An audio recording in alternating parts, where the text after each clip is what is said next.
Wake up. Freedom's on the rise.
Have you ever thought you could be one of the next global leaders? We know the world's tomorrow is being shaped by the young leaders being trained today. That's why we at the World Economic Forum created our Young Global Leaders program. And by becoming a member, you could be making a strong impact in shaping the future of humanity. Are you interested in taking part in things like creating solutions for the global economy, strategizing to solve the climate crisis, and participating in sacrificial killings? The world needs more leadership.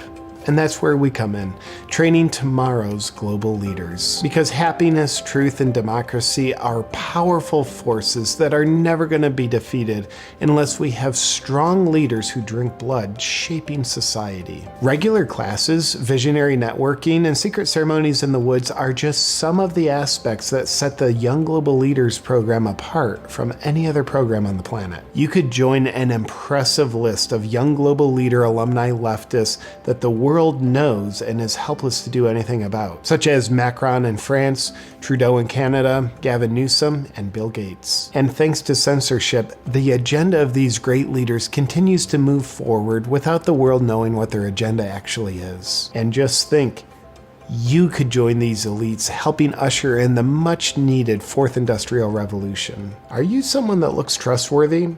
If so, we could use you to help capture the minds of the world's population while staying in line with the principles of black magic that our global initiatives and spiritual warfare require us to adhere to. Because building a better tomorrow requires trust and commitment. And because we care, our young global leaders know that acting on behalf of humanity involves committing crimes against humanity while having a narrative that says we're helping humanity. Some of our alumni are currently helping shape the future of humanity with initiatives that you might have already heard about, like implementing policy around clean, renewable energy, protecting third world communities from disease, microchipping the population without them knowing, and funding initiatives to make healthcare available to everyone. Young Global Leader membership is right for you if you're someone that believes innovation is the key to solving social challenges, you were never held as a child, and compensates for unresolved psychological trauma by asserting dominance and control over others. If you become a member of the Young Global Leader program,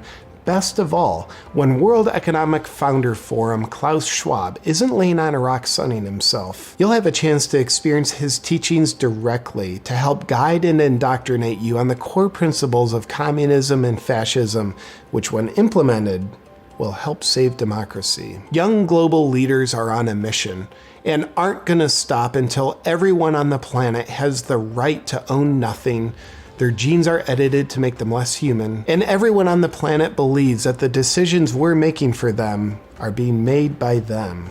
So we've got work to do, because free will isn't going to just accidentally go away. To join the mission, go to younggloballeaders.org to apply and see if you have the right character, mindset, and bloodlines to be one of the next global leaders.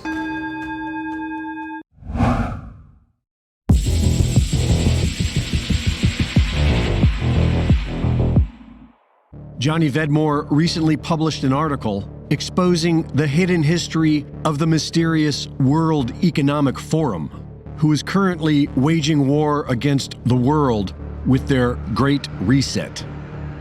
Founder and director Klaus Schwab's three mentors were the most influential people in America's thermonuclear deterrence program, as well as leading proponents of a one-world government. Henry Kissinger recruited Klaus Schwab at the Harvard International Seminar, which was funded by the CIA. During this time, Kissinger was focused on global governance and depopulation. But it was with the Council on Foreign Relations that Kissinger became a major player by wargaming psychological operations involving America's growing thermonuclear weapons arsenal and writing the book on nuclear weapons and foreign policy. John K. Galbraith was a highly influential economist who helped Klaus Schwab create the World Economic Forum. Galbraith was an economist at Harvard who traveled to Germany in 1938 to study land policies under Hitler's National Socialist government. From there, he went to work on an advisory committee for FDR's New Deal. After World War II ended, his work shifted into nuclear weapons. Galbraith was tasked with evaluating the overall economic effects of the wartime bombing. He interrogated Nazi war criminal Albert Speer and was sent to Hiroshima and Nagasaki to evaluate the damage caused by the nuclear weapons attack. By 1968, Galbraith had joined Kissinger in his pursuit of a one-world government, and it was during this time that Kissinger introduced Galbraith to Klaus Schwab, along with Herman Kahn, who in 1967 suggested subverting democracy by training a select group of global leaders, which later became the World Economic Forum's Young Global Leaders. Both Kissinger and Galbraith were heavily involved in the religion of thermonuclear deterrent warfare. But Herman Kahn was, as the New Yorker puts it, the heavyweight of the megadeth intellectuals, and is commonly referred to as the real Dr. Strangelove. Kahn wrote the official military policy on nuclear deterrence and believed that if everyone had nuclear weapons, the world would know peace. By the late 60s, Kahn was pushing for a European Union and joined Galbraith in 1970 on a European speaking tour to support Klaus Schwab's recruitment drive for the first European Management Symposium, now known as the World Economic Forum.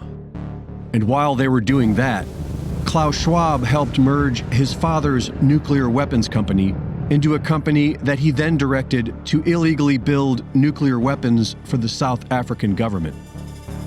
In 1972, the Club of Rome published The Limits to Growth, which planted the seeds of the depopulation agenda.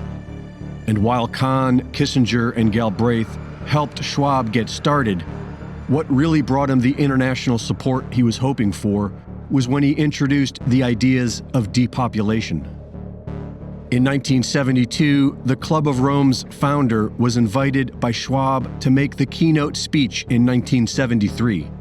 As controversial as it was, even Herman Kahn opposed it, the World Economic Forum suddenly caught the attention and financial support of powerful elitists everywhere and blew up to what it has become today. The article suggests that Schwab's supervillain persona is a deliberate marketing tactic to gain the attention from those who seek power and wealth, to join Klaus Schwab as stakeholders in society. The author believes that the World Economic Forum is reaching its maximum level of expansion before its inevitable collapse, because eventually people will fight back. But they already know that, and all they really seem to care about is world government, depopulation, and thermonuclear war. Reporting for InfoWars, this is Greg Reese.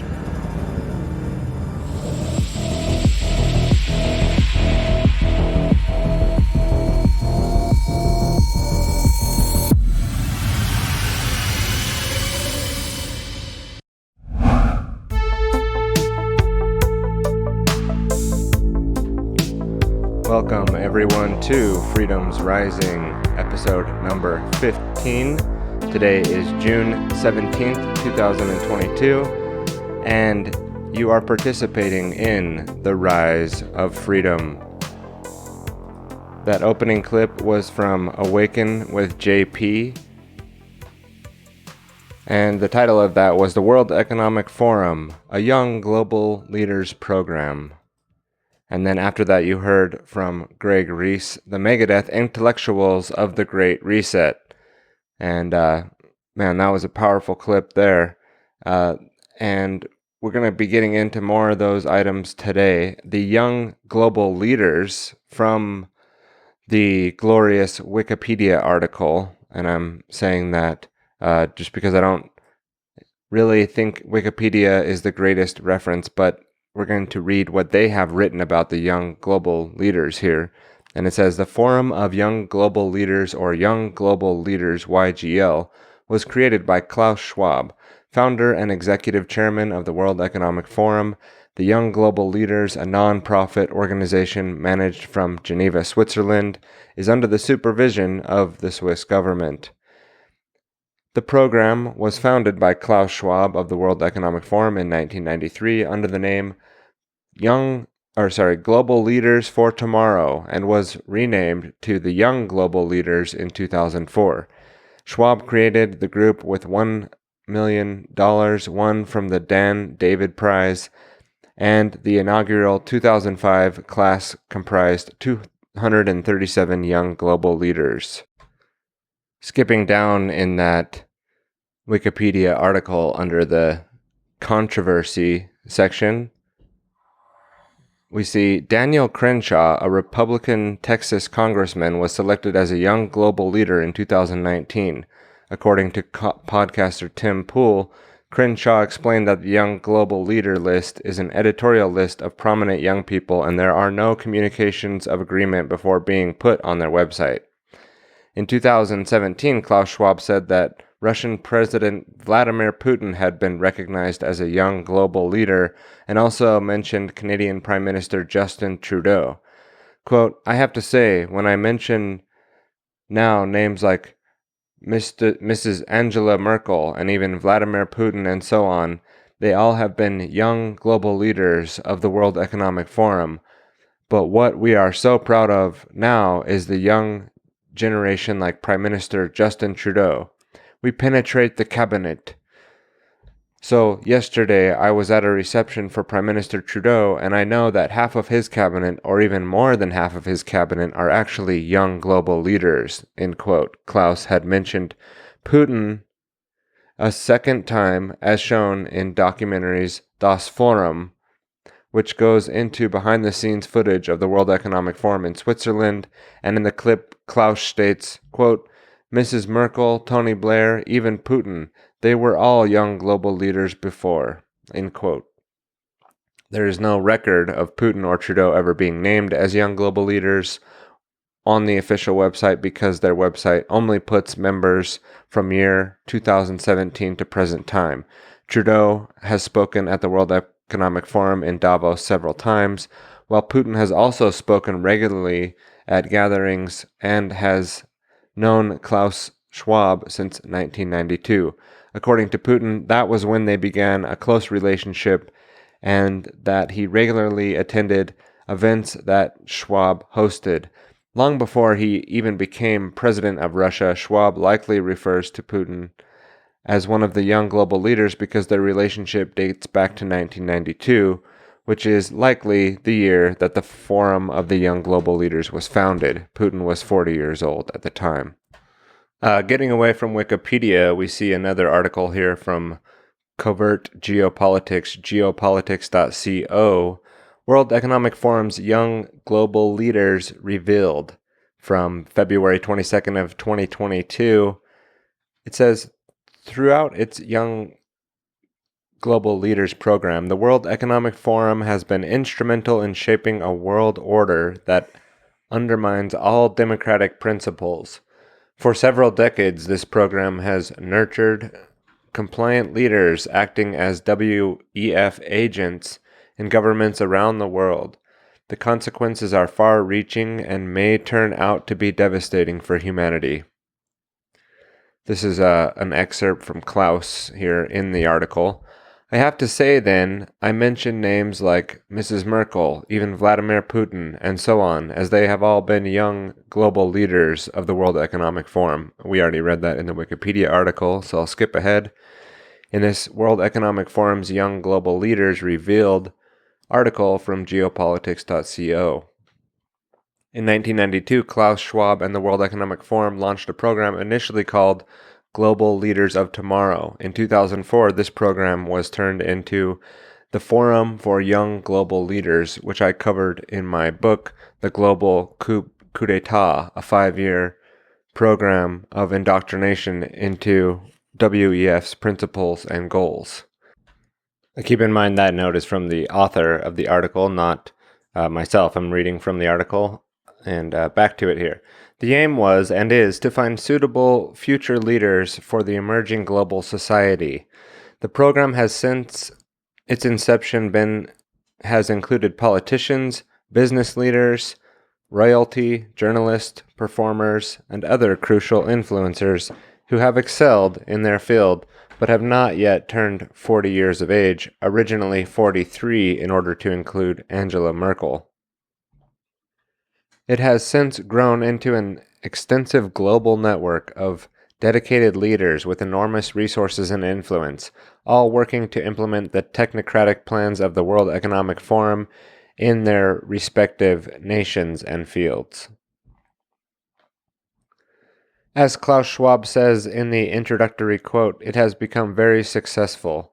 Already in the first year, 1992, a number of highly influential candidates were elected among 200.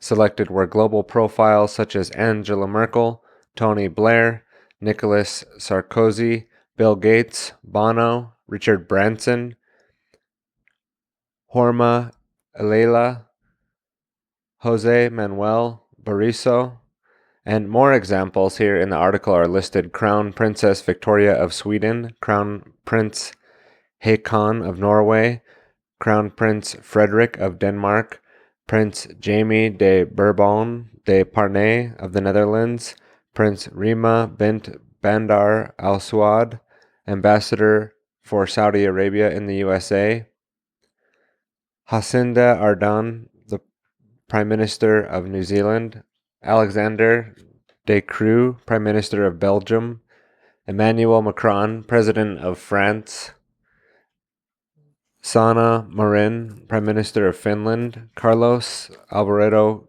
Casada, President of Costa Rica, Faisal Al-Brahim, Minister of Economy of Planning of Saudi Arabia, Shana Amanath, Minister of Environment, Climate Change and Technology in Moldovas. Let's see, it says Maldives. Okay, not Moldovas. Ida Euken, the former Prime Minister of Environment for Denmark. And the list goes on and on. I thought another big notable name here, there's about 20 other names listed here, but I'll skip through. But the one at the bottom is Mark Zuckerberg, founder of Skype. Oh, there's a few other business ones here. Nicholas Zenstrom, founder of Skype. Jacob Wallenberg, the chairman of Investor. Jimmy Whale, founder of Wikipedia. So that's pretty interesting group. It says also here Leonardo DiCaprio, and actor and climate activist. That's interesting. So these are all young global leaders of the Klaus Schwabian.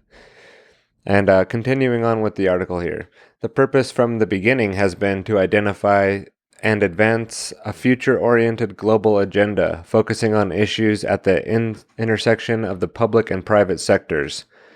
Public-private partnership is one of the cornerstones of the World Economic Forum philosophy, that is, a merger between the state and large companies, also known as corporativism, with the aim of solving global problems in a more, quote, effective way.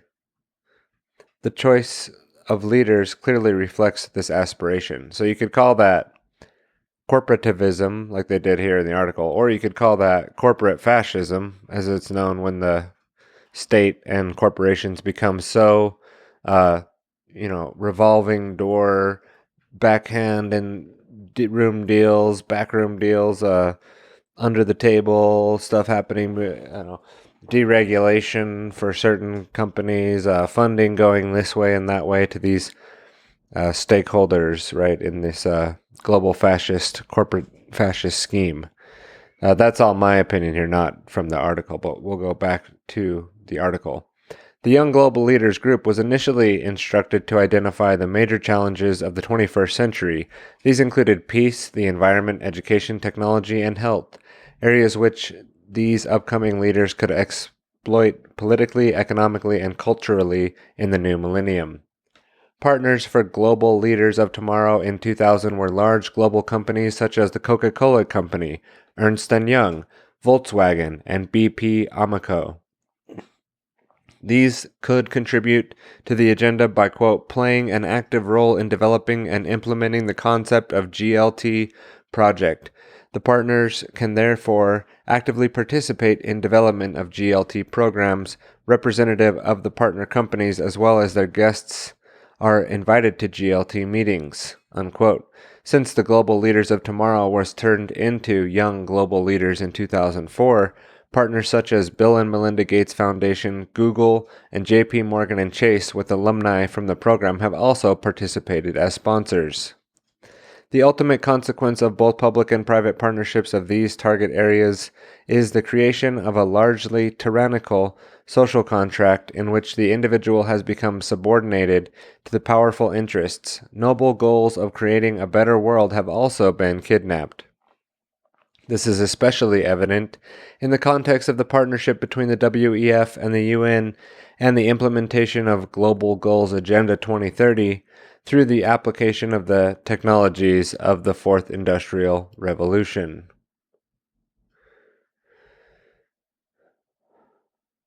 This means that the democratic principles and divisions of power of the 20th century have largely been completely undermined and instead replaced by the new global class that shapes our common future based on their own interests.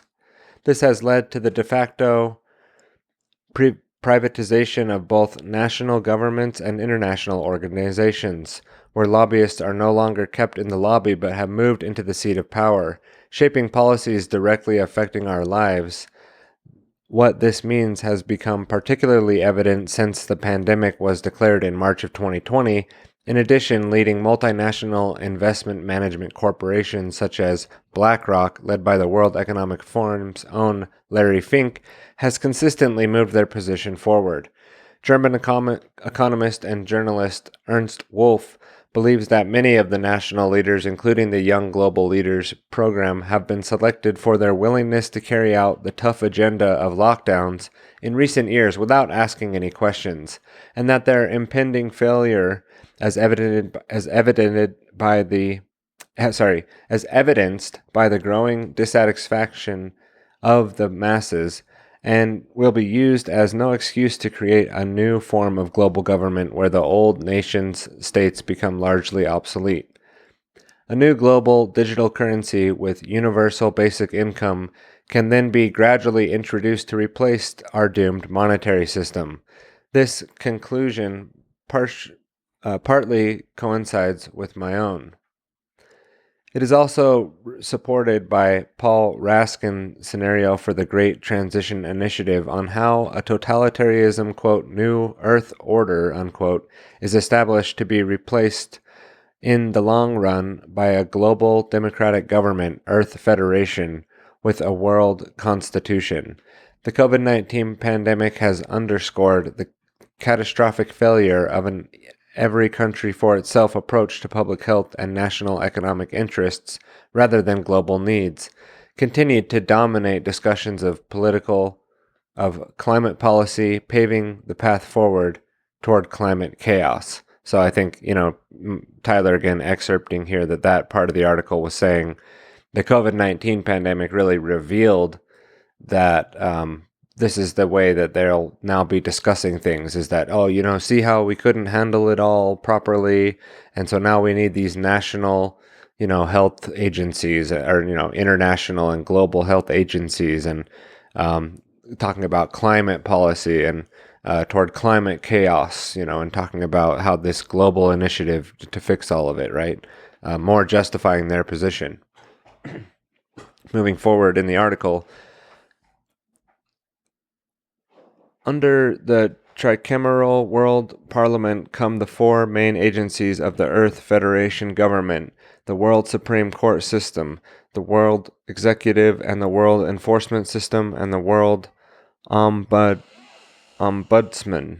Jen T. Clark, the Great Transition requires the Earth Constitution. The vision is that a peaceful and harmonious world in balance created through the establishment of the World Federation and the World Parliament, World Government, and World Court. These are ideas that have long circulated in the Club of Rome and closely connected to New Age circles. The question is how such a new global system of power would escape the fate of being kidnapped by the same interests that create our current corrupt and failing system. This is in view of those who support projects such as the Great Transition, initiated by the startup capital from Stephen Rockefeller. What is happening is rather a method of taking to their ultimate solution in the form of global technocratic control system. However, it is highly unlikely that this plan will succeed. Awareness is spreading like wildfire, and the panic of the elite increases as their narrative crumbles and people become more and more immune to the propaganda. Hence, all the inquisitors and fact-checkers who diligently gatekeep the narrative and help steer public opinion in the, quote, right, unquote, direction, they are surely to be trusted since, by example, David Roy Thompson, chairman of the Thomson Reuters Corporation, is an alumni of the Global Leaders of Tomorrow, class of 1993. Now, a headline in the article, a header, it is time to take control of our own destinies to avoid falling into new traps. Closing out the article, thank you to investigative journalist Corey Morningstar for the clip that inspired the blog article. Follow her blog on the wrong kind of green. And then there are several citations made in the article here that we'll have in the notes. But that gives you a little bit of a background to what the JP was talking about in that opening clip, which was a comedy sketch of sorts. But JP is really pointing you to look into this, these networks of people that are influenced and influencing the world by deploying the World Economic Forum strategies and, bringing us closer to this centralized world government, the one new world order, as it's known by as well. Moving forward in the episode today, I will be closing it out with a clip talking more about economics, and we'll be bringing back someone who's been on the show before along with Josh Segerson. That's Tim Pachote, and Josh Segerson will be on closing out the episode, getting us an update on the economy and how things are going with the Federal Reserve and the impending calamity of the markets. But we'll leave it to the folks who are more versed in those topics to give us an update. But from now, what I'd like to get into is another article from the Unlimited Hangout. The Unlimited Hangout with Whitney Webb. We've discussed many articles and research done by Whitney in the Bio-Sci War, but today we'll be reading an article from Johnny Venmore. Now, if you noticed in that opening clip from Greg Reese from Band.video, Greg Reese, an excellent reporter who makes great little videos, and the article that we'll be reading today was inspired by Greg Reese. So we'll get to that article right now. I'm going to be reading from the Unlimited Hangout with Whitney Webb, her website there, an article by Johnny Venmore on March 10th, 2022. And this article is going to give us more of an insight into the origins of the World Economic Forum and the influence of Henry Kissinger on that group, on Klaus Schwab, and maybe even, as the article insinuates, the CIA having to do with the origination of that meeting between Klaus Schwab and Henry Kissinger, who was a major influence for Klaus and the direction that he's headed thus far. And so starting into the article, titled Dr. Klaus Schwab, or How the CFR Taught Me to Stop Worrying and Love the Bomb. And as a side note, before we get started, I'm not going to read the entire article. There's a section in the middle that we'll be leaving out having to do with John K. Galbraith and also Herman Kahn.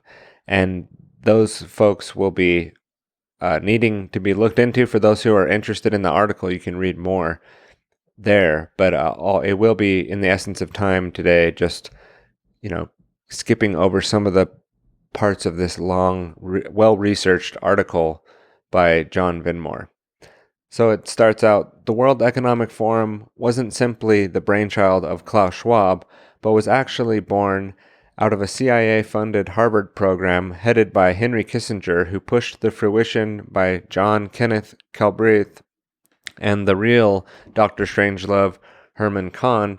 This is the amazing story behind the real men who recruited Klaus Schwab, who helped him create the World Economic Forum, and who taught him to stop worrying about the love bomb. The World Economic Forum's recorded history has been manufactured to appear as though the organization was a strictly European creation, but this isn't so. In fact, Klaus Schwab and an elite American political team working in the shadows that aided him in creating the European-based globalist organization. If you have a decent knowledge of Klaus Schwab's history, you will know that he attended Harvard in 1960, where he would meet then Professor Henry A. Kissinger, a man with whom Schwab would form a lifelong relationship.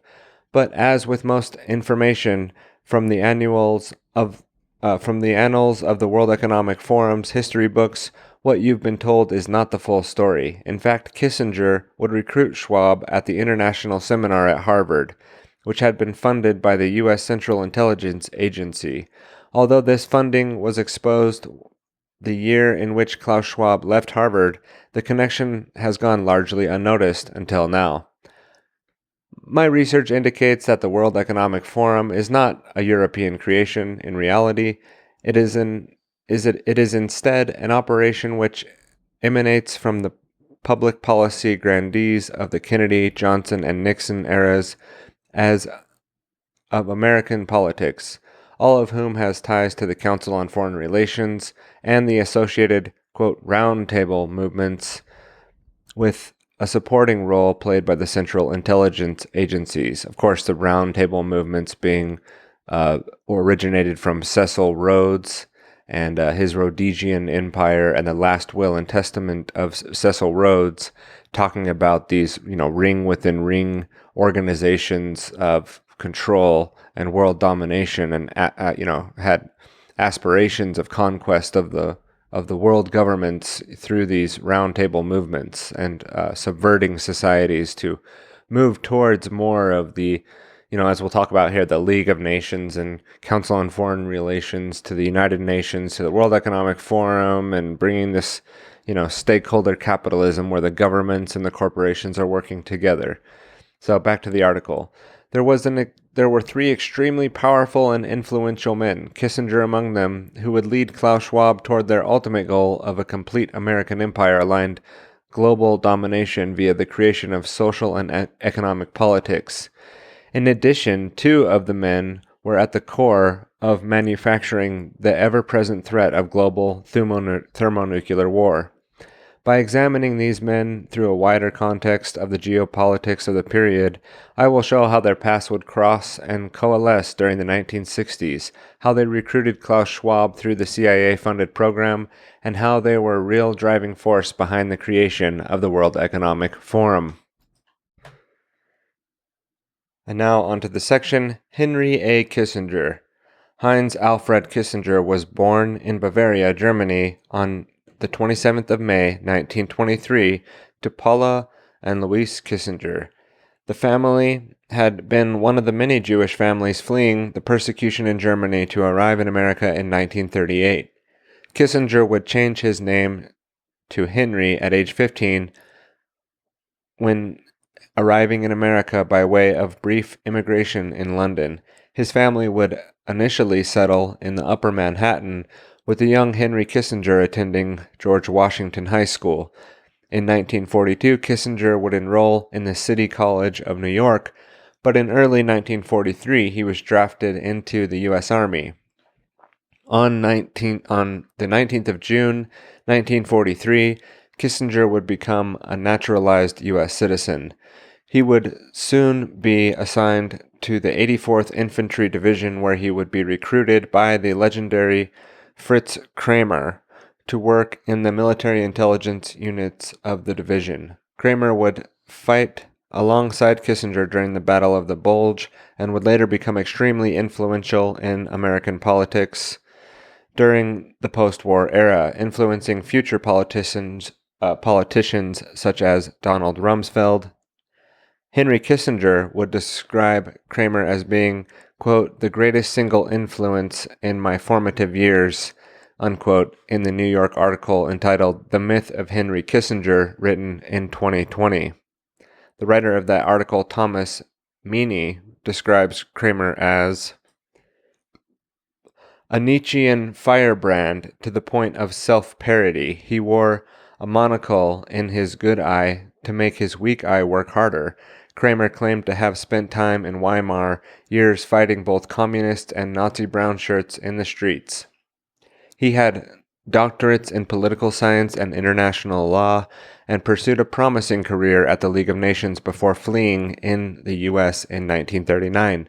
He warned Kissinger not to emulate, quote, cleverling, unquote, intellectuals and their bloodless cost-benefit analysis.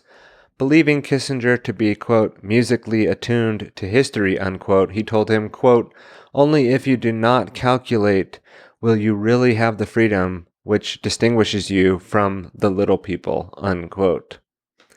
During World War II, whilst Kissinger was serving in the U.S. Counterintelligence Corps, he would be promoted to the rank of sergeant and would go to serve in the Military Intelligence Reserve for many years after peace was declared. During that period, Kissinger would take charge of a team hunting down Gestapo officers and other Nazis officials who had been labeled as, quote, saboteurs, unquote. After the war, in 1946, Kissinger would be reassigned to teach the European Command Intelligence School, a position he would continue to work in as a civilian after officially leaving the Army. In 1950, Kissinger would graduate from Harvard with a degree in political science where he would study under William Yandell Elliott. I think it's Yandell, it might be Randall, but it's with a Y, who would eventually be a political advisor to 6 U.S. presidents and would also serve as a mentor to Zbigniew Brzezinski and Pierre Trudeau, among others. Yandell Elliott, along with many other star pupils, would serve as the key connectors between American national security establishment and the British Round Table movements. Embodied by the organizations such as Chatham House in the UK and the Council on Foreign Relations in the United States, they would also seek to impose global power structures shared by big business, the political elite, and academia. Kissinger would continue to study at Harvard, gaining his MA and PhD at the prestigious university, but he was also trying to forge a career path in intelligence, reportedly seeking recruitment as an FBI spy during this period. In 1951, Kissinger would be employed as a consultant for the Army's Operation Research Office, where he would be trained in various forms of psychological warfare. This awareness of psyops was reflected in his doctoral work during the period, where his work on the Congress of Vienna and the consequences invoked thermonuclear weapons as its opening gambit, which has also made an otherwise dull piece of work a little more interesting. By 1954, Kissinger was hoping to become a junior professor at Harvard, but instead, the dean of Harvard at the time, McGeorge Bundy, another pupil of William Yandell Elliott, recommended Kissinger to the Council on Foreign Relations. At the Council on Foreign Relations, Kissinger would start managing a study group of nuclear weapons. From 1956 to 1958, Kissinger also became the director of special studies for the Rockefeller Brothers Fund. David Rockefeller was vice president of the CFR during this period, as well as going on to direct multiple panels to produce reports of national defense, which would gain international attention. In 1957, Kissinger would still his place as a leading establishment figure on thermonuclear war after publishing Nuclear Weapons and Foreign Policy, a book published for the Council on Foreign Relations by Harpers and Brothers. It just seems amazing to me, just cutting in here, that Henry Kissinger is still relevant when he was doing, these types of things way back in the 50s, and is still someone who's influential in American politics, and definitely not one of the League of Young, influencers from the World Economic Forum, the global young leaders any longer, is he? This guy is definitely has to be getting up there in age. Maybe it's we'd have to ask him how he's remained not like ending up like a old bumbling Joe Biden there. And now the article goes into quite a bit more depth on Kissinger there, and there's a video also linked with an interview from him in 1958.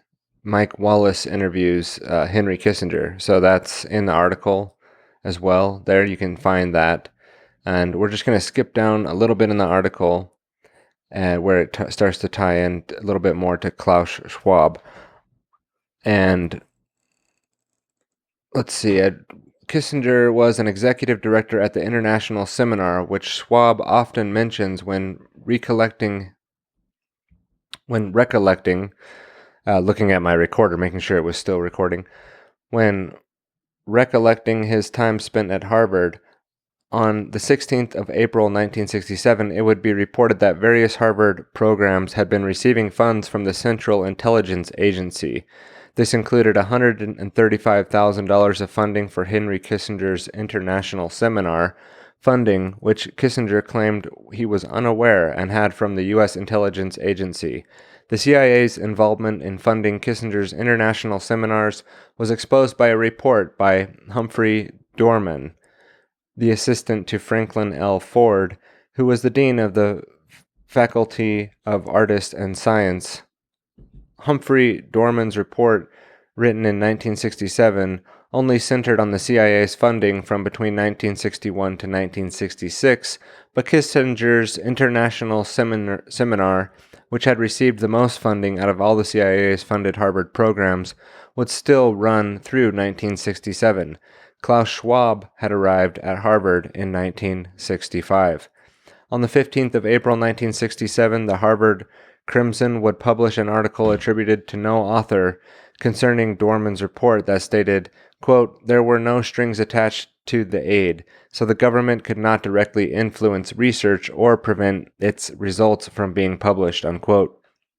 The dismissive article, entitled CIA Financial Links, nonchalantly closes out by stating, quote, in any case where the university to refuse to accept CIA research grants, the shadowy agency would have little trouble channeling its affairs through another agency, unquote. The evidence points to Klaus Schwab having been recruited by Kissinger into his circle of, quote, round table, unquote, imperialists via a CIA-funded program at Harvard University. In addition, the year he graduated would also have been the year in which he was revealed to have been a CIA-funded program. The CIA-funded The CIA-funded seminars would introduce Schwab to the extremely well-connected American policymaker, who would help him to create what would become the most powerful European public policy institute, the World Economic Forum. By 1969, Kissinger would be sitting at the head of the U.S. National Security Council, of which the sitting president Richard Nixon would, quote, enhance the importance of, unquote, during his administration. Kissinger was assistant to the president for national security affairs between the 2nd of December 1968 to the 3rd of November 1975, serving concurrently as Richard Nixon's Secretary of State from the 22nd of September 1963. Kissinger would dominate the making of U.S. foreign policy during the Nixon era, and the system he would bring to the National Security Council would seek to combine features of the systems previously implemented by Eisenhower and Johnson. Henry Kissinger, who had been one of the people to manufacture tensions between thermonuclear powers over the previous 2 decades, was now to act as, quote, peacemaker during the Nixon period. He would turn his focus to the European standoff and would seek to relax the tensions between the West and Russia. He negotiated the Strategic Arms Limitation talks, culminating in the SALT-I Treaty and the Anti-Ballistic Missiles Treaty. Kissinger was attempting to rebrand himself as a trusted statesman and diplomat. In the second term of President Richard Nixon's administration, their attention would turn to the relations of Western Europe. Richard Nixon would describe 1973 as being, quote, the year of Europe, unquote. The United States' focus would be on supporting the states of the European Economic Community, the EEC, which had become the economic rivals to the U.S. by the early 1970s. Kissinger grasped the, quote, year of Europe, unquote, concept and pushed on agenda not only of economic reform, but also arguing to strengthen and revitalize that which he considered to be the, quote, decaying force, unquote, the North Atlantic Treaty Organization, NATO. Through his period, Kissinger would also promote global governance. Years later, Henry Kissinger would make an opening address at the World Economic Forum in 1980 conference, telling the elites at Davos, for the first time in history, foreign policy is truly global. That was Henry A. Kissinger. And there's references, there's lots of hyperlinks, there's lots of clickable items in this article. It then goes on, this is Tyler obviously cutting away from the article for a minute, to John K. Galbraith and another extensive background and sort of history on that individual, and Herman Kahn. And in the essence of time, we're not going to read the entire part of all of that because this article is quite lengthy. And what I will do is skip ahead to the section called Schwab's Three Mentors. Kahn, Kissinger, and Galbraith all had 3 of the most influential people in America with regards to thermonuclear deterrence, foreign policy creation, and public policy making, respectively. Most of the focus throughout these men's careers had been on Europe and the Cold War. However, their varying roles in other important events of the period all have the potential to easily distract researchers from other, more subversive and well-hidden events. These 3 powerful Americans were all linked with each other in various ways, but one interesting and notable thread in particular ties these men together during a period between 1966, the creation of the Kissinger-led 22-man panel of advisors to help, quote, shape European policy, unquote, through 1971, and the founding of the World Economic Forum. All 3 men were members of the Council on Foreign Relations, the American branch of the Anglo-American imperialist roundtable movement. Kissinger already had its ties to the CFR, having been recruited by them straight after graduation. Galbraith had reportedly reassigned his membership of the CFR in the, quote, highly public way in 1972, stating that the CFR was boring and telling a journalist, quote, most of the proceedings involved a level of banality so deep that the only question they raised is whether one should sit there through all of them, unquote. Although there is no public date when Galbraith became a member of the CFR, he had written for their publications from as early as 1958, The Rival Economic Theories in India, being printed in Foreign Affairs, the official CFR journal magazine. Kahn also had been found publishing some of his essays through the CFR, writing the piece, quote, "Are Alternatives in Europe," unquote, in July 1966, and, quote, "If Negotiations Fail," unquote, in July of 1968, both while working as an official advisor to the State Department. Before the 1960s, these three extremely influential American intellectuals had been deeply involved in trying to understand the problems of the post-war Europe and mapping out the future of the war-stricken continent. Galbraith had traveled extensively throughout Europe, including studied policies in Germany during the Third Reich, and after the collapse of Hitler's Germany, Galbraith would also go on to study the Soviet systems in much the same way. Galbraith's influence over the future President John F. Kennedy from a very early age cannot be understated, and Galbraith was powerful enough to see JFK being withdrawn. He was starting over. He was powerful enough to see JFK begin withdrawing troops from Vietnam on his recommendations. When Kennedy was assassinated in Dallas, Galbraith would be one of the men to draft the incoming president's initial address to the nation. But Galbraith was also soon to be pushed off to the sidelines. During the turmoil of the 1960s, Galbraith would be close with Henry Kissinger, both men being Harvard professors, members of the CFR, and both men having the same goal of making Europe stable so that the continent was well defended against any political Soviet aggression. To Galbraith and Kissinger, and also to the wider American political establishment, Europe was the main threat to not only global stability, but also to prevailing American hegemony in general. The relative stability in Europe during the post-war period was perceived to be due to the thermonuclear standoff, and from very early on, Kissinger identified this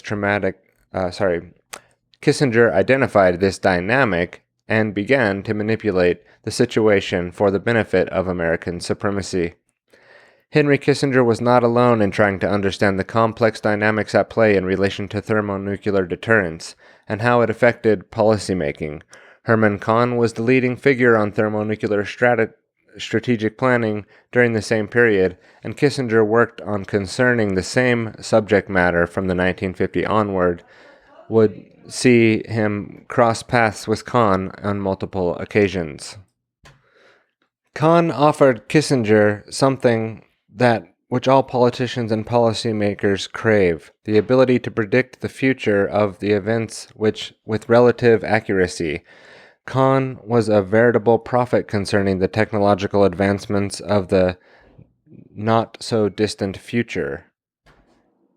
And his work, although often stoic and bereft of human emotion, has stood up very well to the test of time. Kahn and Kissinger's goals would overlap during the mid and late 1960s, and as the threat assessment Kahn made during the period became more optimistic, Kissinger would see Kahn's work as being fundamental in offering the new future to the people of the world.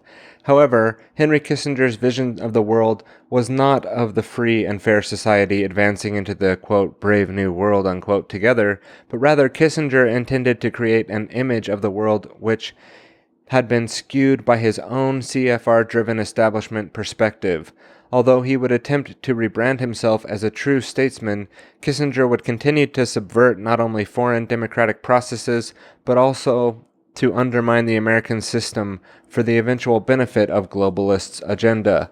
When Schwab was first recognized by Kissinger as a political future globalist leader, the relatively young German would soon be introduced to Galbraith and Kahn.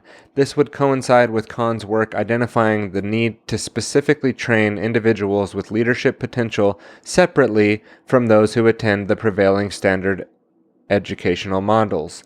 In the year Klaus Schwab left Harvard, he was approached by Peter Schmidheiny, who had just sold Eichar Wyss, the Sulzar Group.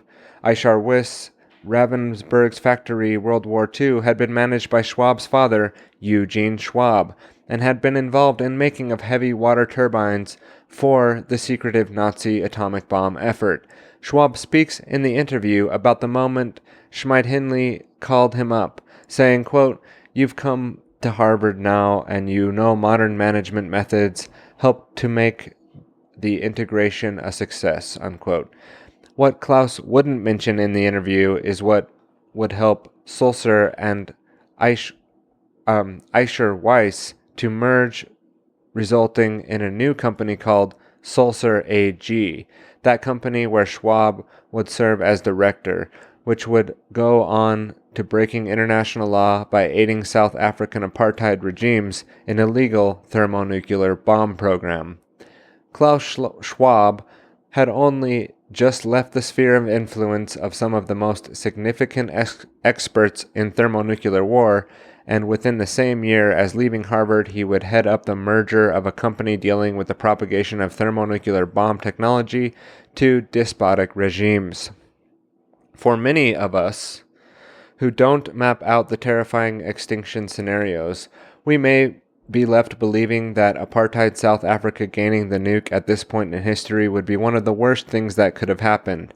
But Herman Kahn's thermonuclear disaster scenarios had led the rotund genius to believe that barring a disaster sabotage for an accident, no major nuclear power would dare fire a thermonuclear weapon as an act of aggression for the foreseeable future. In fact, the establishment thinking had changed significantly to the point where Herman Kahn and others were advised that in certain scenarios, making a country such as France a nuclear power could have a significant benefit to security both regionally and globally, whilst also helping to reduce U.S. defense spending.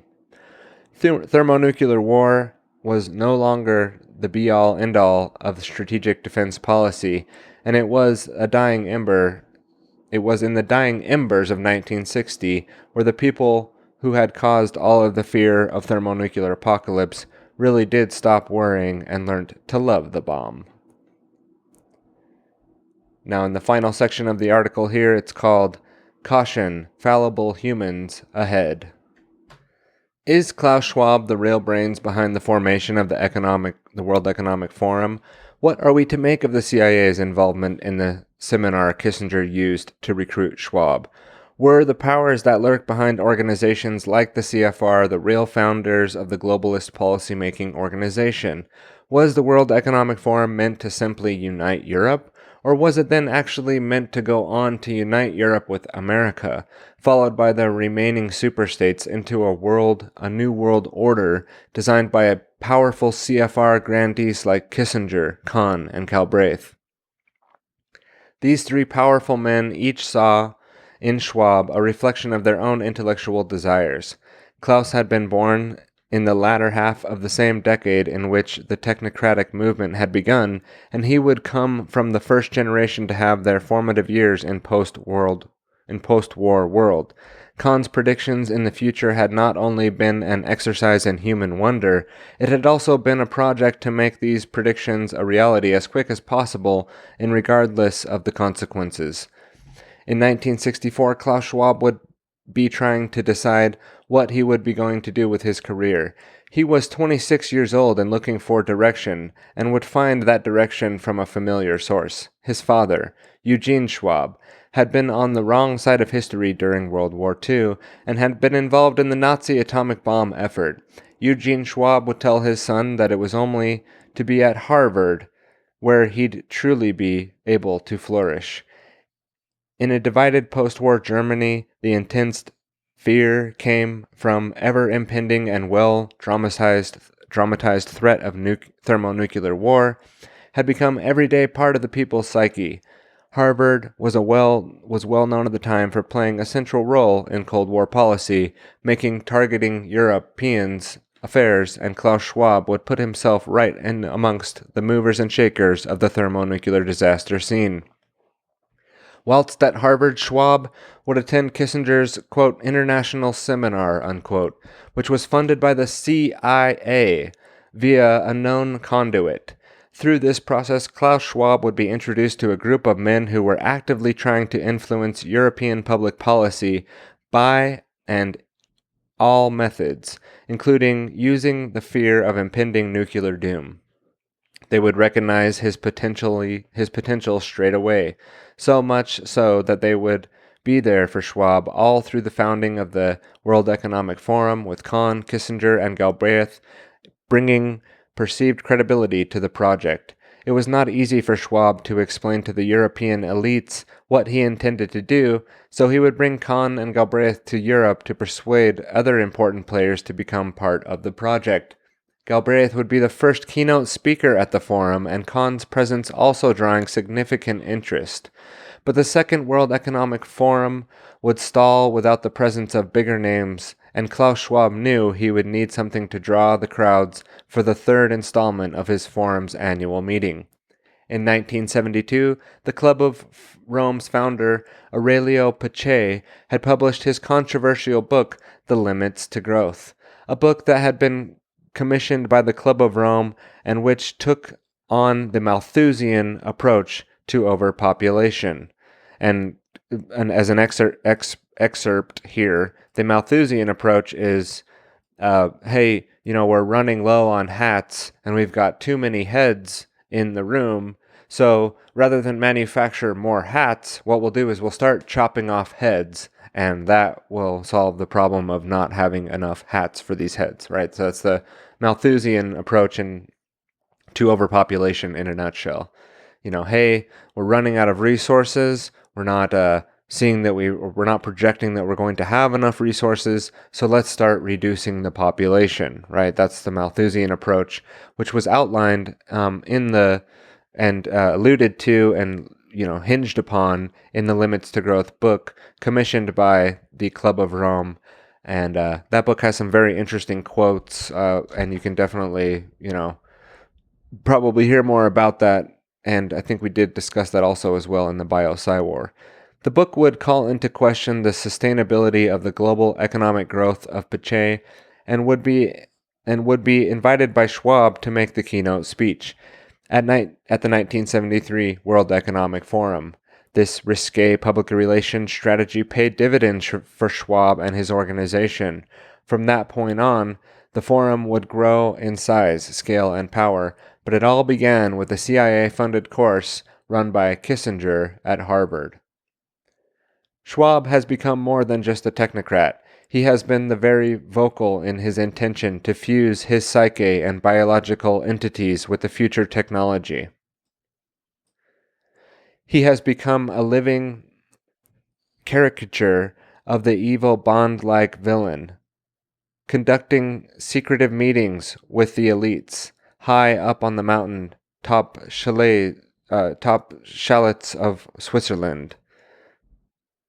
Is it chalets? I do not think that the image we have of Schwab is an accident. In the post-war years, something very unique has happened in Western culture. When the government began using mainstream media as a tool to target the public with military-grade psychological operations, the ruling establishment would discover that marrying the drama of conflict scenarios with media such as film would be extremely useful, almost akin to creating self-propagating propaganda in some cases. Films like Stanley Kubrick's Doctor Strangelove were fantastic vehicles for people to understand the absurdity of thermonuclear disaster scenarios planning. If people perceive you as an all-powerful evil villain, then you may not gain the support of the common man, but you will gain the attention of those who seek power and wealth, or how Klaus Schwab would refer to them as stakeholders in society. This is very important to understand. The projection of extreme wealth and power will attract and bring the stakeholders out of society to the World Economic Forum's table. With those stakeholders on board, Klaus Schwab's main ideological product, stakeholder capitalism, will see the transfer of power away from true democratic processes into a system of governance by a small, pre-selected leadership group who will be trained to continue the agenda set for them by the previous generation, as predicted by Herman Kahn. They will also, they will hold all the cards, whilst common people will be left with just illusory pseudo-democratic processes, poverty, and constant absurd psychological operations to distract us all constantly. Klaus Schwab would soon become everything Herman Kahn had feared during the most pessimistic predictions. When the Club of Rome produced, quote, the Limits to Growth, unquote, report, Herman Kahn would refute its findings and rally against its pessimism, whilst all the same time Klaus Schwab would make it central to his machinations and have their founder be the keynote speaker at his forum in Davos. Our current geopolitical situation is seemingly regressing back to the East versus West dynamic of the Cold War era again. The recent events in Ukraine, the mainstream media is regurgitating nuclear talking points which are completely paralleled to those of the 60s and 70s years ago. I believe that there is a very obvious reason for our return to the Cold War rhetoric. It is a very obvious sign that Klaus Schwab and his backers are out of ideas. They appear to be returning to a geopolitical paradigm in which they feel safer and, most importantly, which will cause mass fear of thermonuclear war. The rinse and repeat cycle will always happen once an ideological movement is running out of original ideas. Since the late 1960s, Klaus Schwab has been trying to create the world which Herman Kahn predicted, but Kahn's vision of the future, even though pretty accurate, is over half a century old. Schwab's technocratic movement depends on the successful development of innovative technologies, which will advance us towards a vision largely manufactured in 1967. Just by studying a more refined list of Kahn's predictions, you can see every idea which Schwab promotes is almost entirely based on Kahn's year 2000, and that documents vision of what our future may look like.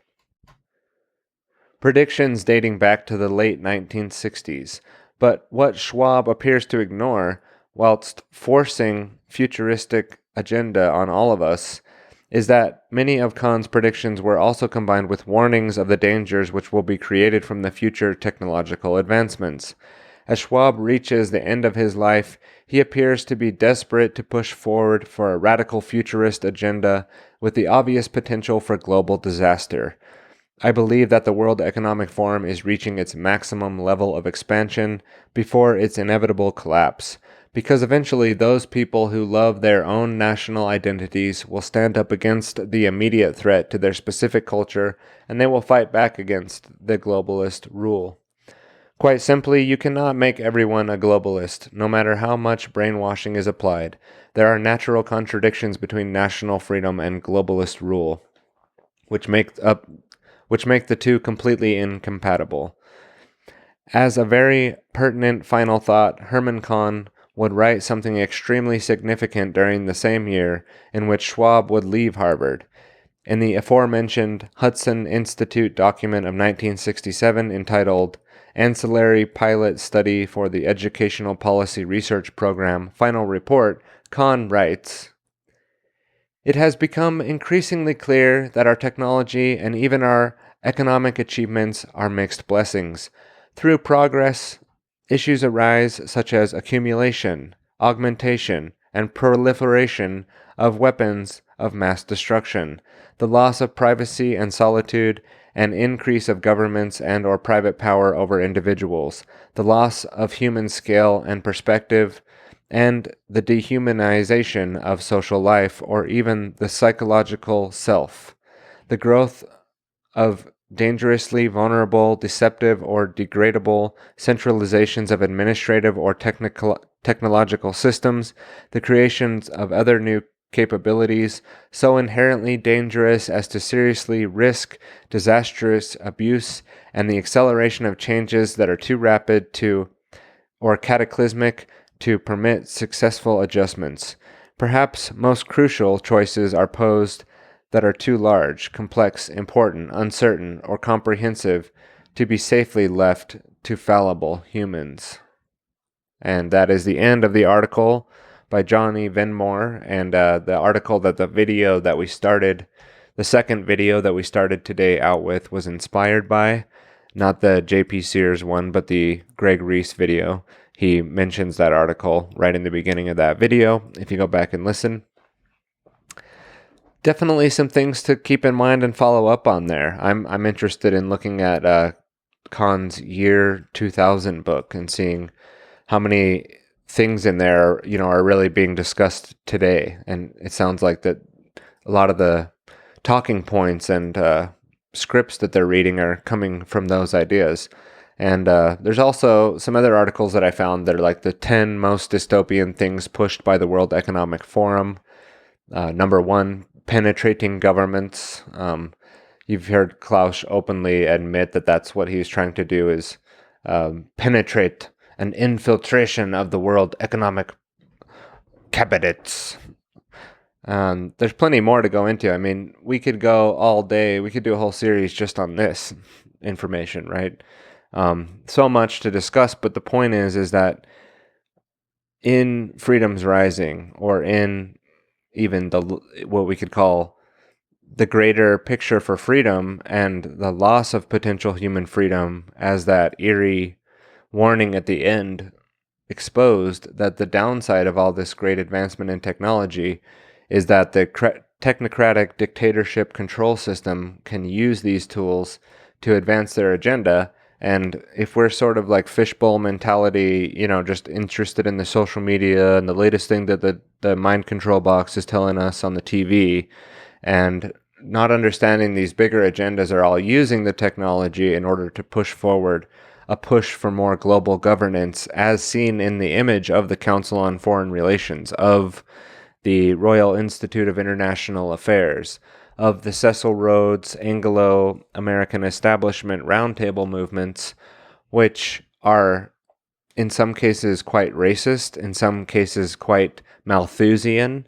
And these techniques come about as talking about saving the planet and the climate, and worried about how sustainable development, and worried about, the carbon footprints. And we need to, this is the language being used now by the people who are seeking to control, in some cases depopulate, in some cases just, kind of keep the Overton window shifting and the limited hangout playing along, so we don't ever really understand why we're in the situation that we're in, or what, the loss of human freedom at a rapid rate, in which, we go into this strange, weird technological dystopia where we merge with the robots and never ever incorporate the principles of freedom into this next sort of devolution of humanity.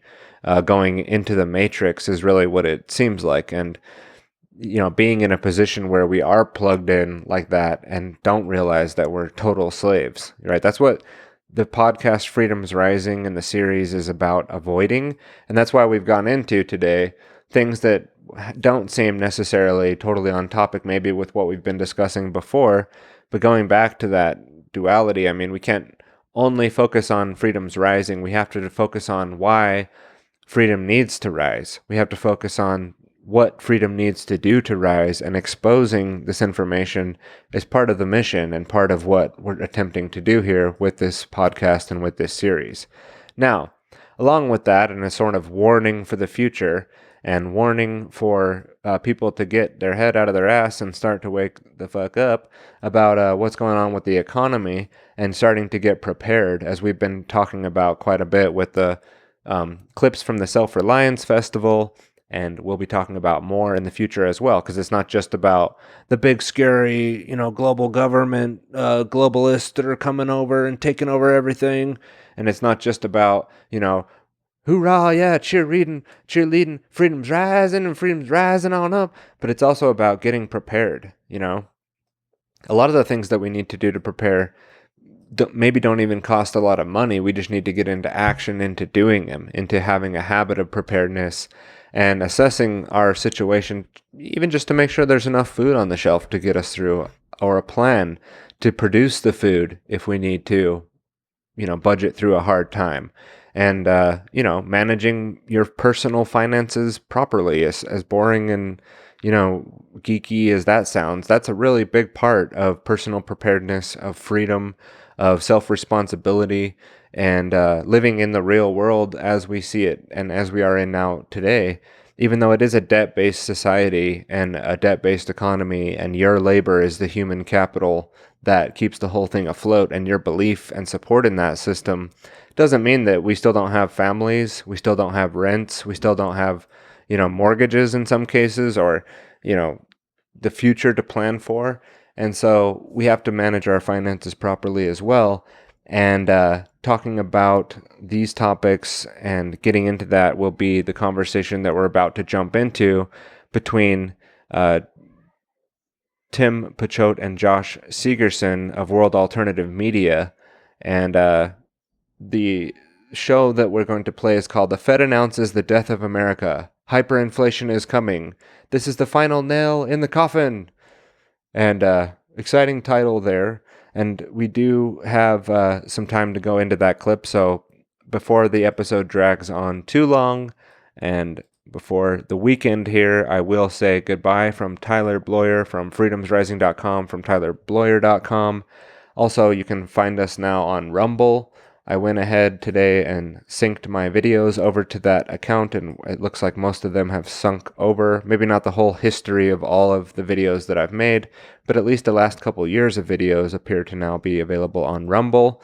And I caught an episode last night of Timcast where the creators of Rumble were on the show, and I finally said, you know what, I better just go ahead and get on Rumble. That sounds like a good platform with a good ideals and a good strategy. And I like some of the ideas of the infrastructure that they'll be offering for people to use, not just for video hosting, but for other services. That sounds really cool. And just the fact that they're more free speech oriented and don't plan to, play games with people's livelihood or the audiences that they've built up on these platforms over time.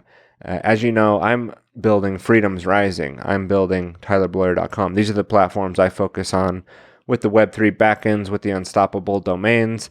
I'm not going to go pimp like Rockfin or Rumble or YouTube over just what we're trying to do here. Now, some of those things like Telegram and Discord are just new for Freedom's Rising. They're not totally built out. If you go to tylerbloyer.com, you can hop into my Discord, which has more people in it. Would like some more activity, questions, and interaction from the audience. So feel free to drop your links or questions you have for the show in those places, or just email me at tyler@tylerbloyer.com. And we will get ready for clips that might come out of the upcoming Pork Fest next week. Pork Fest, June 20th through the 26th. The next thing after that I can see on the board is the Permaculture and Technology Jamboree from June 27th through July 9th. Pretty sure you'd have to sign up for that in advance. And then after that, the Jackalope Freedom Festival, which Freedom's Rising will be attending, as well as some "Our mateys." And you can fly your black flag, mateys, and meet us there at the Freedom's Rising Summit in Jackalope Freedom Festival. Those who have been to Freedom's Rising last year and met us might know what I'm talking about a little bit, but we had a good old time and we're planning on doing a similar thing this year, so we'll see you there for those that are attending Jackalope. Find out other upcoming events in the show notes as well, and next week I will be getting back into the swing once we get back from Cassandra's birthday traveling, so may not have a show Monday or Tuesday. Wednesday, Thursday, Friday, we'll get some content out there. And for those listening in the future, probably doesn't even matter, and you're not even concerned about the lapse in content, but we will try to start to fill in blanks of times where there'll be periods of not producing the series or from tylerbloyer.com. Anyways, we'll leave it there. Let's get into this clip from Tim and John, and that will exit the show, and then the song from Natalie Rise will close it out with Warriors, which I feel like is sort of a good theme song until we find a different one or a better one, or another change it up moment where we find music to play at the end. But other than that, everyone, have a wonderful day and we'll talk to you soon. Thanks.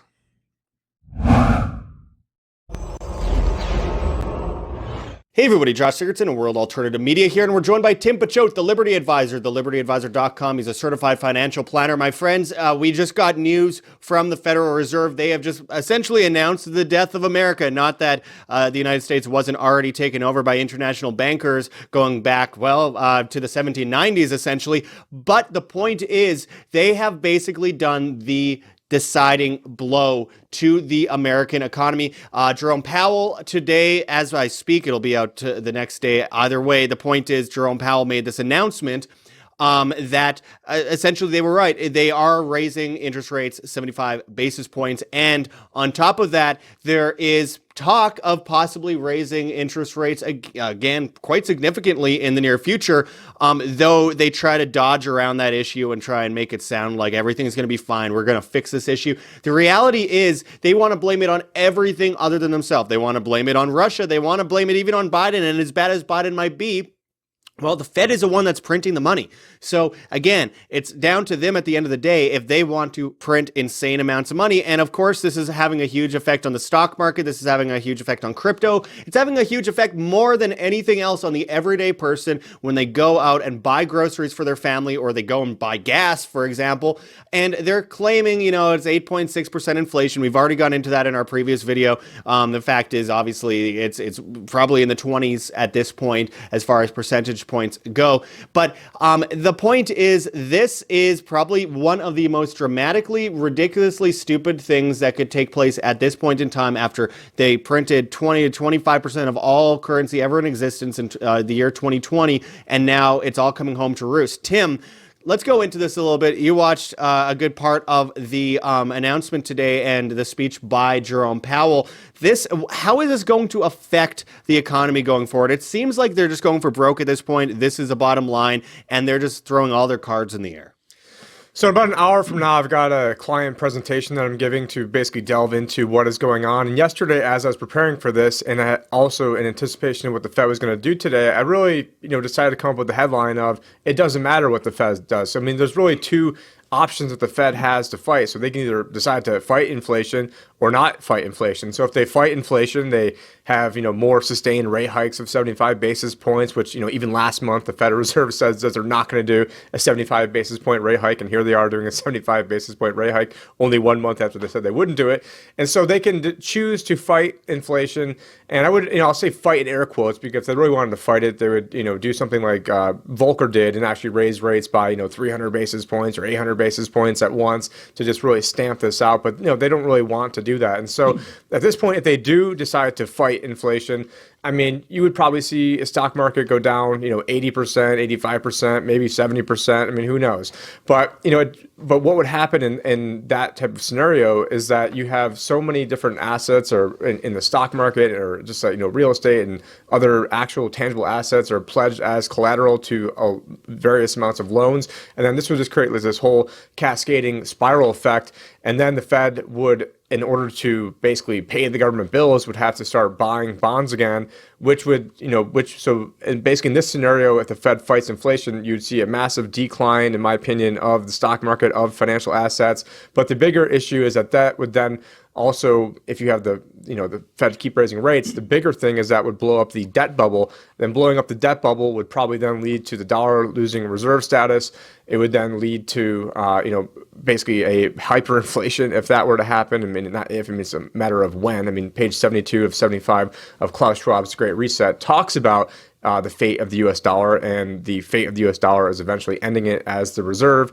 And I wanted to go into that a bit, Tim, because I think this is extremely important. This is obviously a control collapse. At the end of the day, look, yes, all of the things that the Fed have been doing for years, absolutely ridiculous. Obviously, it would any basic economist, anyone that just studies basic economics would see, actually printing insane amounts of money eventually is going to devalue that money, and eventually things will come home to roost, and we're going to be in a crisis. However, it seems like now they're almost guiding it in that direction. They're like, we want that currency reset. We want to be replaced as the reserve currency. We want to push towards this new world order currency, which also plays into the supply chain issue as well. It just seems like they want order out of chaos, and they're using the right crisis to get into that. So with Powell saying 75 basis points, and potentially we could see it another 150 to 75 or whatever it might be in the coming decisions over the next year.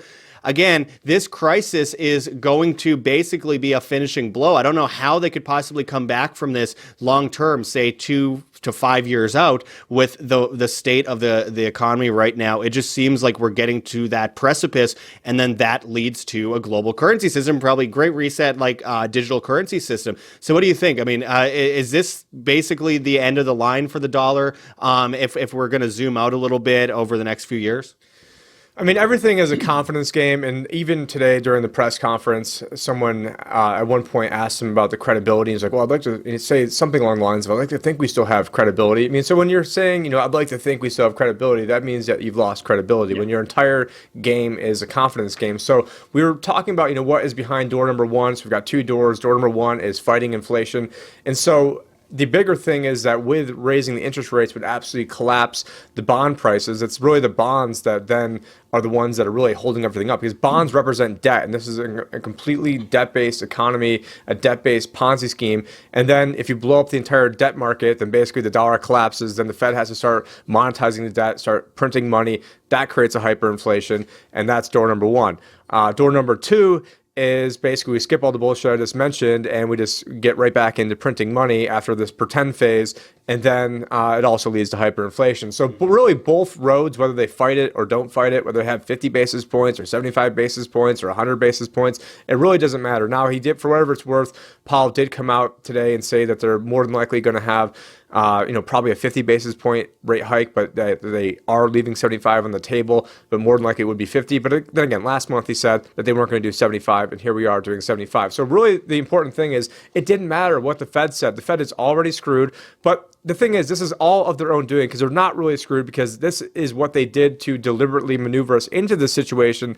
So then that way they can use order out of chaos, control the collapse, and then get everyone on a central bank digital currency. And then while we're talking about central bank digital currencies, which is basically the Federal Reserve version of Bitcoin, where they control what the protocol is, they control how much is minted into existence, they can control whether or not you can then send, buy, sell, receive. And so it's basically like Bitcoin, like the worst nightmare version of that at the government level. And speaking of Bitcoin, if you were complaining 6 months ago or a year ago or a year and a half ago, oh, I wish I got in at lower prices, and you're not getting in right now, well, then you deserve to get in at much higher prices down the road. And obviously at this point, you can come out and say, oh, well, I can't believe this guy's talking about Bitcoin. Well, it's not an easy thing to talk about at this point. But that's the thing. I mean, we're talking about the creation of a centrally planned global cashless society. And actually, one of the ways, in my opinion, to get out of that is actually a decentralized, in my opinion, privacy-oriented cryptocurrency and, blockchain infrastructure technology. And I think that's extremely important going forward.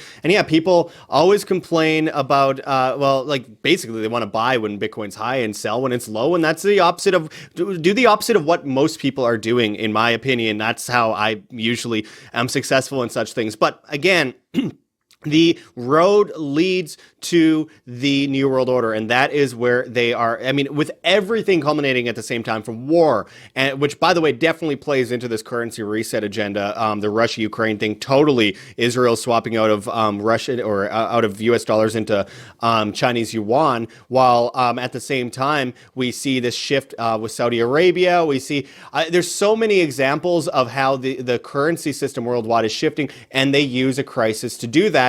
At the same time, the gun grabs, the pandemic, the eugenics operations, then you have the supply chain, then you have recession, then you have inflation, then you have interest rates. All this stuff is culminating to one goal at the end of the day, which is to control you more. And again, this has been the agenda for a long time, and they want technocracy. They want a social credit system tied to digital currency that ties to your taxes, it ties to your ability to drive from point A to point B, et cetera, et cetera, et cetera. Food rations, free free homes, you'll own nothing, and you'll be happy. So again, this is extremely important to understand that this is one of the big blows to the original economy that is now shifting into the new world order, which we are on the cusp of. So again, it's about what you do next. And I mean, I have no doubt in my mind that the US dollar, they're not going to look at the timeline of most world reserve currencies.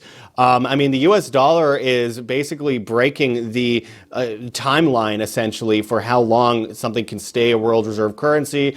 And we are obviously on the cusp of a huge crisis. And anyone could tell you that when they go out to buy groceries. I mean, how could anyone go to the store now and be like, oh, this is normal. A boxed, frozen pizza is $14. It's like that used to be, just in my childhood, like $3 or $4. I mean, if we are at the point where the prices are going up that much in one generation, then we should be really concerned about where it's going to go next. And I think what happens next, again, is a crisis, the right crisis, as Henry Kissinger says, to bring us into that new world order. And that new world order is going to be based in transhumanism, technocracy, and it's going to be anti-human. They want to destroy the empathy and consciousness of human beings, and one of the great ways to do that is to pull the rug out from under you when it comes to the global currency system. So this decision, I think, will be marked down as a historical moment for the US dollar and the move towards a new system. And they know there's no actually saving it, or else they wouldn't be doing what they're doing right now.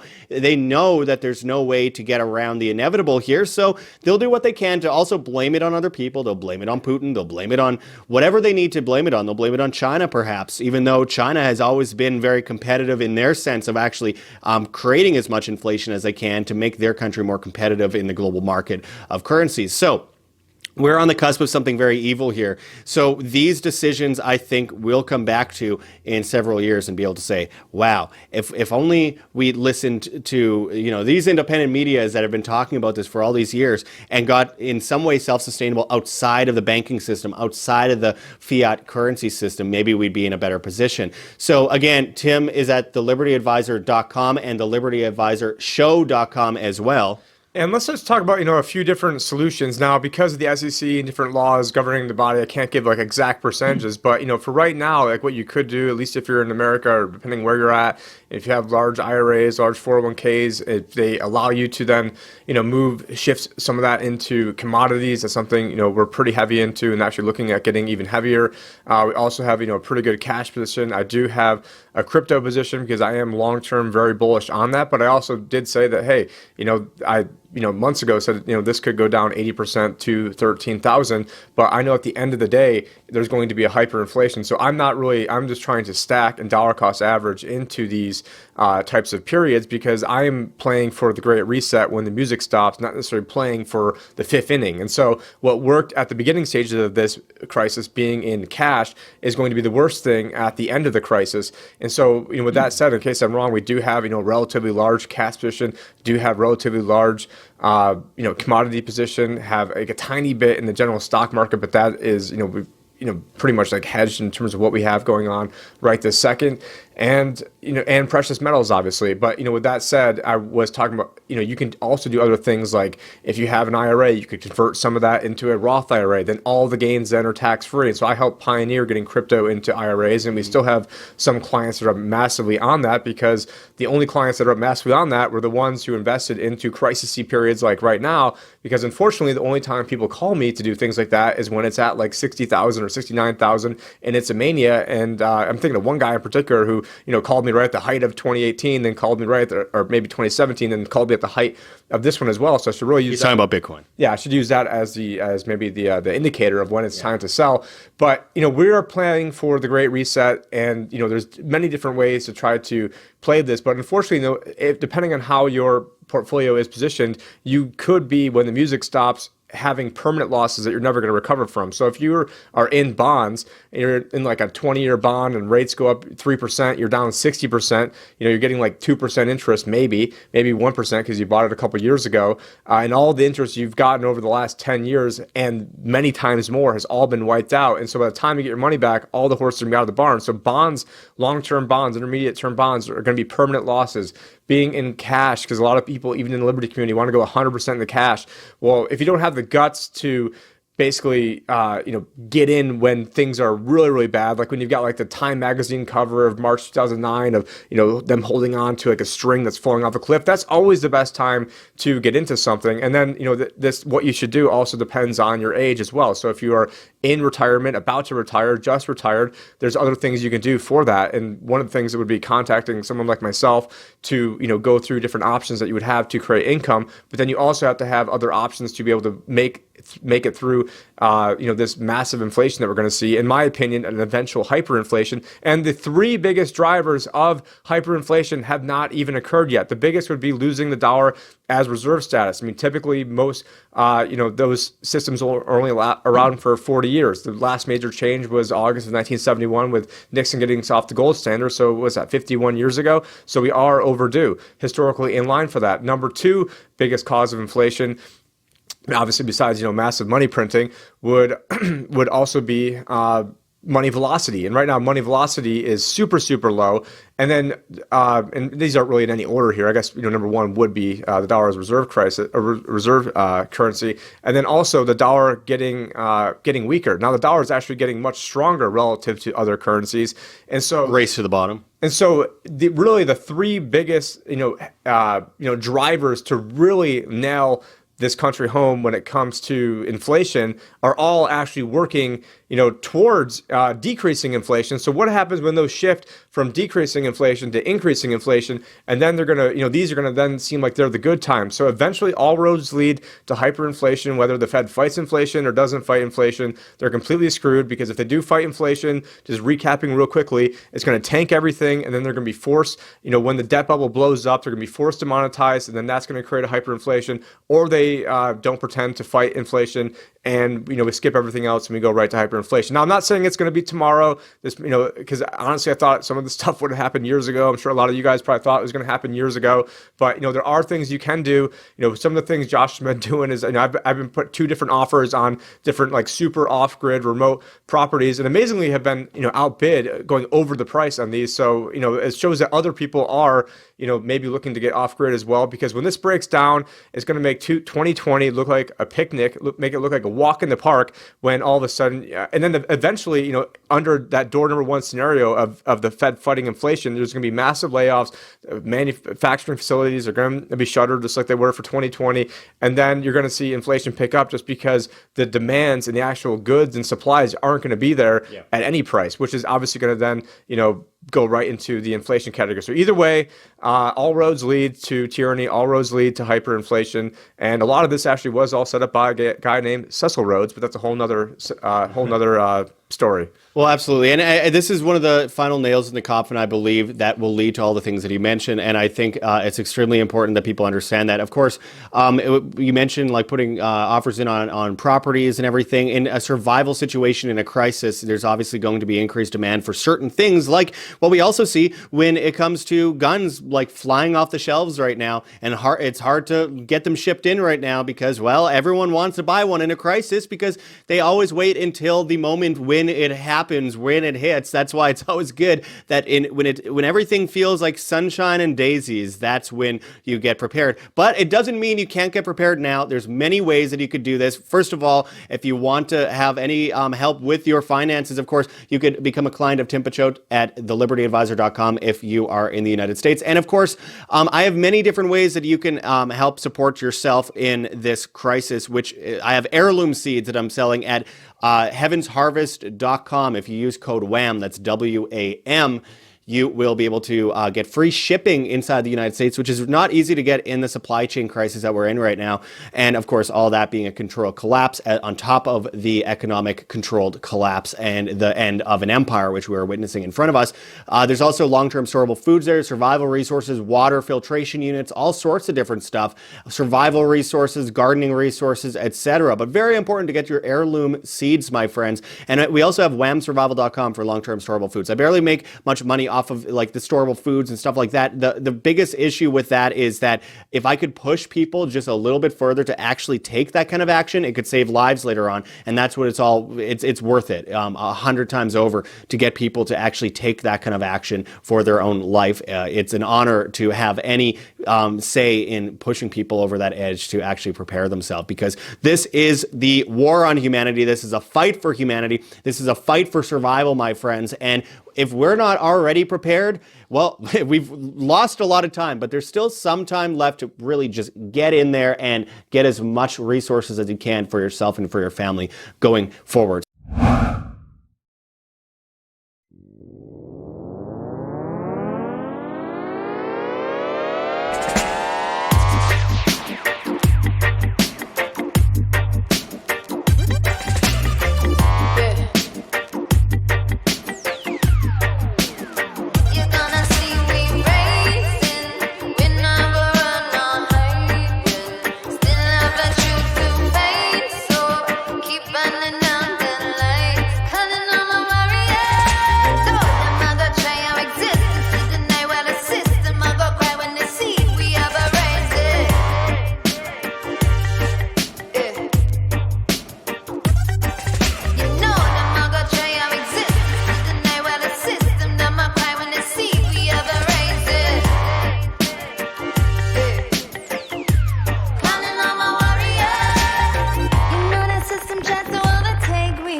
Giving